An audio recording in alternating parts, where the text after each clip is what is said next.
Por que o pastor Anderson Silva ainda não falou sobre isso? Você lembra que recentemente um grupo de líderes do Maçonaria, um movimento fundado pelo Anderson e que se propõe a trazer de volta a masculinidade, decidiram então renunciar aos seus respectivos cargos. Diversos homens, pastores, incluindo o vice-presidente do Anderson, pastor Radamés.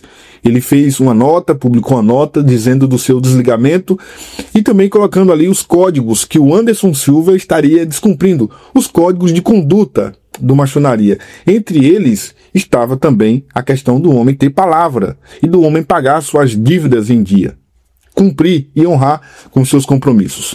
Esses eram alguns dos códigos que foram, segundo a nota publicada pelo pastor Radamés e aquele grupo que assinou essa nota, esses códigos foram descumpridos, desonrados pelo Anderson. E você sabe, se você quer trazer de volta a masculinidade de um homem e quer fazer o homem se sentir homem, ou que ele de fato efetivamente seja considerado e respeitado como um homem, a palavra é talvez o primeiro dos itens, né? Você precisa honrar com seus compromissos. Se você fala, você tem que fazer. Se você promete, você precisa cumprir. Nós trouxemos aqui, eu acho que no ano passado, uma entrevista com uma senhora que passou por uma das ONGs do Anderson Silva. Ela trouxe pra gente aqui a sua experiência com relação à falta de pagamento e, mais do que isso, uma certa manobra que, segundo ela, foi feita para não pagar ou para não pagarem a ela os direitos, né, trabalhistas. E ela estava buscando por isso, porque tinha filho, precisava realmente dessa situação para poder se sustentar. Mas o Anderson fazia ouvido de mercador. Eu cheguei a conversar com ele, cheguei a mandar mensagem, nunca respondeu, sempre ignorou. De lá para cá, diversos depoimentos nós temos recebido de pessoas que passaram por essa mesma ONG e que não receberam seus vencimentos, saíram porque tinham vários meses de salário atrasado. E isso acabou desencadeando uma situação que levou as pessoas do Maçonaria a enxergarem o Anderson por um outro prisma. O que está acontecendo? O que está acontecendo com o Anderson? Recentemente ele decidiu então fazer uma rifa de uma moto. Você sabe disso, né? Essa rifa de uma moto gerou um enorme problema, porque depois ele se descobriu que a rifa da moto, que a moto que ele estava rifando não era dele. Estava no nome de uma outra pessoa.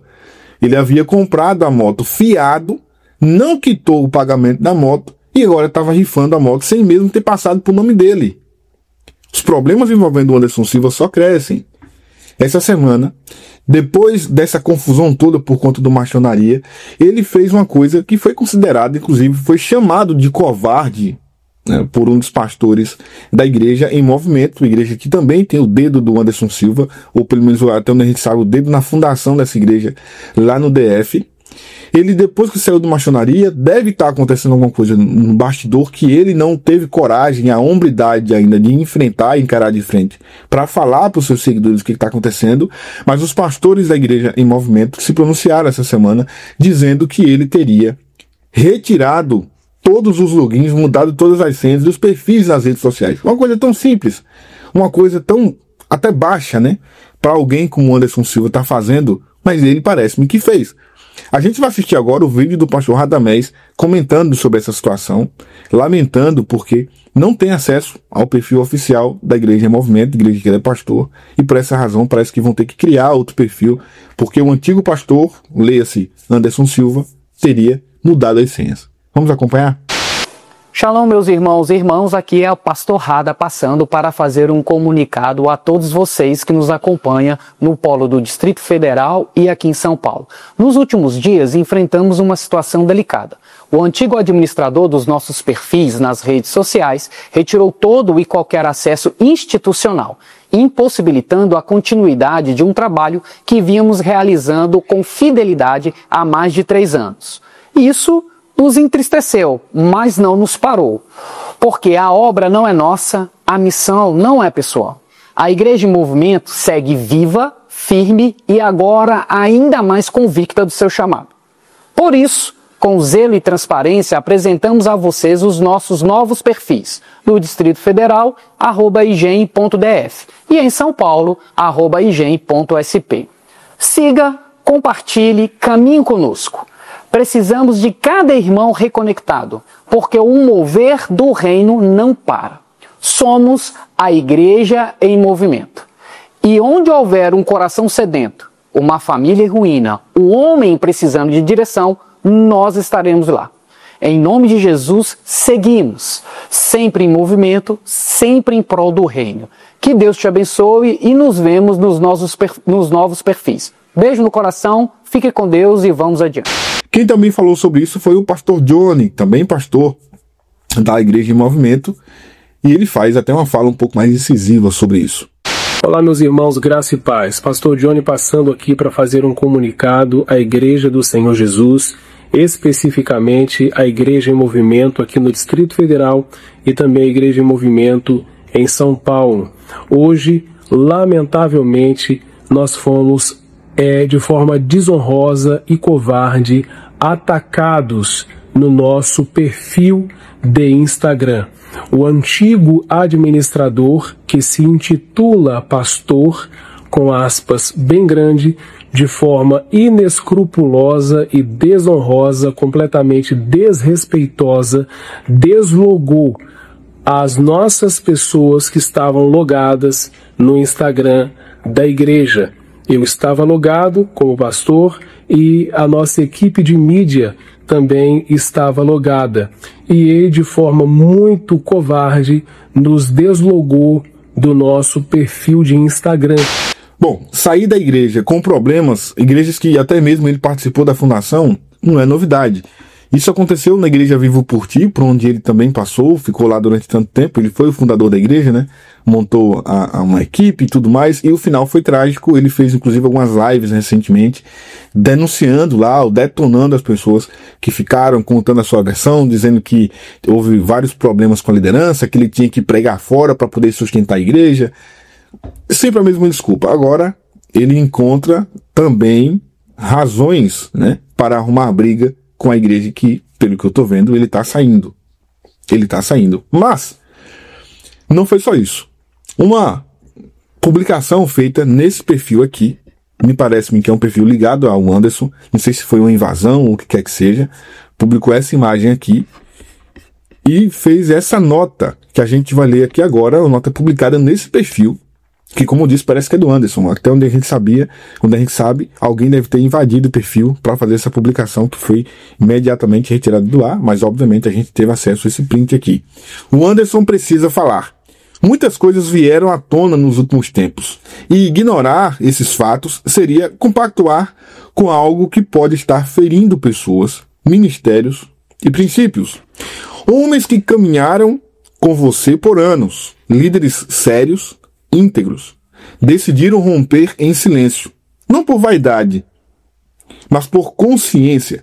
São pessoas que estiveram nos bastidores, viram decisões, viram a forma como as coisas eram conduzidas. Não é justo com eles, nem com os que continuam ao seu redor, que tudo isso seja tratado com silêncio ou desdém. A carta renúncia dos líderes da maçonaria circulou.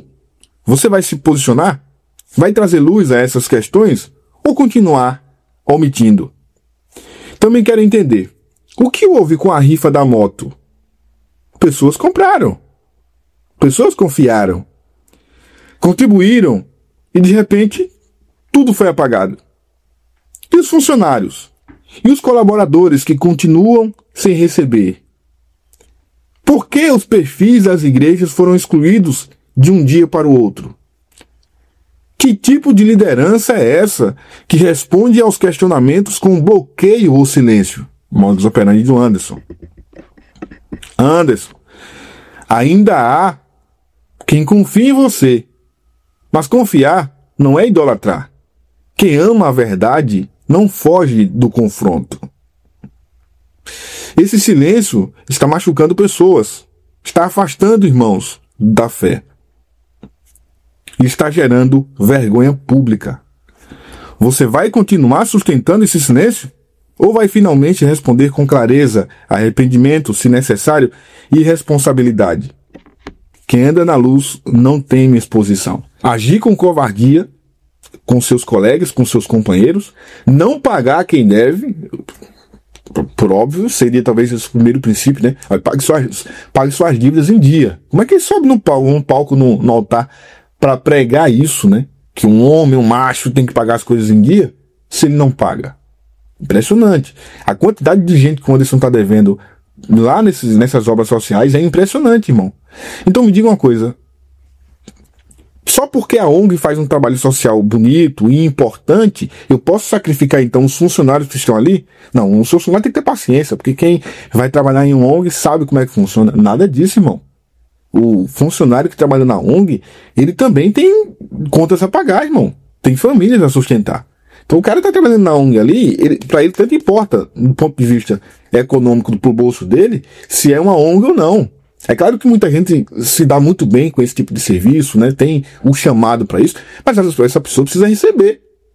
Essa pessoa precisa pagar o seu cartão de crédito no final do mês. Então tem que receber. E o Anderson tem negligenciado isso há muito tempo. E quando nós trouxemos aqui, eu lembro de que quando nós trouxemos aqui uma entrevistada que falou sobre isso, que não tinha recebido, da armadilha que fizeram com ela para não pagar os direitos trabalhistas, você lembra? Se você não viu, eu vou colocar na descrição esse vídeo. No final vai aparecer esse vídeo aqui, melhor dizendo, então, para você clicar e assistir essa entrevista. Nessa entrevista que eu publiquei aqui, teve muita gente contrariando, dizendo que era mentira, que o Anderson jamais faria isso. Jamais permitiria isso. E agora eu começo a acreditar que, sim, é óbvio que ele pode ter feito isso, porque a covardia do Anderson já está saindo, né? Todo mundo tá vendo, né? Tá soberjando. Pastor Radamés sofrendo essa situação. O cara sair da igreja, apagar todos os perfis, coisa de moleque, irmão. Coisa de menino amarelo. Fazer um absurdo desse, uma coisa tão irrisória como essa. Então, para você que defende o Anderson com unhas e dentes, comece a prestar atenção nas ações dele. Agora, ele se manifestou depois dessa carta. E olha o que esse camarada teve a coragem de dizer. Então, uma das primeiras coisas que eu fiz quando acordei foi cuidar da minha amada esposa, namorar, beijá-la e conceder prazer a ela. Ela gozou 10 vezes e teve 2 orgasmos. É assim que ele trata questões sérias. Se esconde por trás da mulher, diz que vai fazer ela gozar, que vai fazer não sei o quê, e pronto.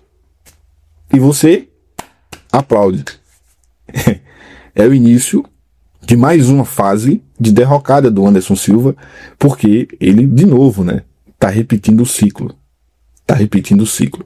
Precisa de tratamento. É só o que eu imagino. Vide irmãos a vivo por ti. Agora tá se repetindo de novo o que aconteceu lá na Igreja em Movimento. E os pastores, amigos, todo mundo tá errado. O certo é ele porque vai pra guerra, porque é soldado, porque um homem não perde tempo explicando coisas pequenas, não vai perder tempo, não, o importante é ir pra guerra, porque tem crianças autistas precisando de ajuda. Irmão, não se esconda atrás de crianças autistas ou de qualquer obra social para fazer o que você tá fazendo, não, irmão. Seja macho, seja homem, honre com o que você fala, pague as suas contas em dia, honre com as suas amizades, com seus relacionamentos. É só o que eu penso. Um homem que quer ser macho, que inclusive tem uma obra chamada Machonaria, no mínimo ele tem que pagar as suas contas em dia. Não faz isso, é pior do que um covarde, né? Pior do que o covarde. Tá aqui aparecendo na tela, assiste essa entrevista e veja o que essa senhora passou nas garras do Anderson Silva, lá na ONG que ele lidera. Tchau.